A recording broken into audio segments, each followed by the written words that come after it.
আসসালামু আলাইকুম। আজকে আপনাদের সাথে শেয়ার করব সবচেয়ে সহজ পদ্ধতিতে কিভাবে মটরশুঁটি সারা বছর সংরক্ষণ করে রাখা যায়। তার জন্য আমি কিছুটা মটরশুঁটি খোসা ছাড়িয়ে নিয়েছি।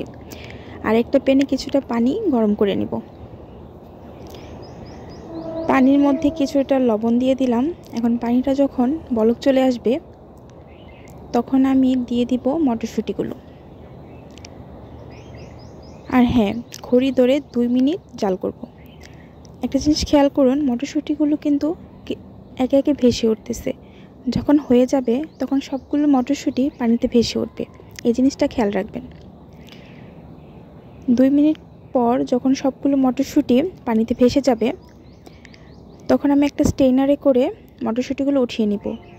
আর নিয়ে নিব বরফ ঠান্ডা পানি। এখন মটরশুঁটিগুলো উঠিয়ে বরফ ঠান্ডা পানিতে দিয়ে দিব। দেখুন একে একে প্রায় সবগুলো মটরশুঁটি পানিতে ভেসে গেছে। এখন এই মটরশুঁটিগুলি উঠিয়ে বরফ ঠান্ডা পানিতে দিয়ে দিব, যাতে মটরশুঁটিগুলো ওভার কুক না হয়ে যায়।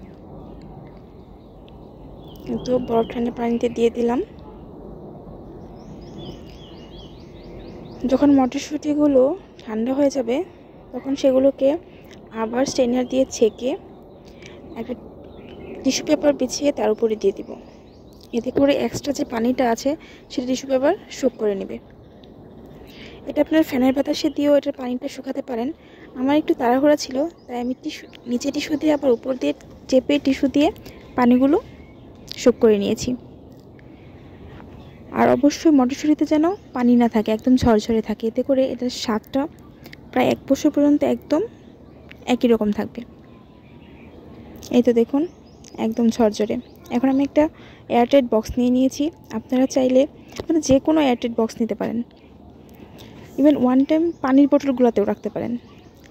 এখন মটরশুঁটিগুলো এয়ারটাইট বক্সে রেখে ভালো করে বক্সের মুখাটা লাগিয়ে ডিপ ফ্রিজে সংরক্ষণ করতে পারবেন 1 বছরের জন্য। এখন আমি এটা ডিপ ফ্রিজে রেখে দিব।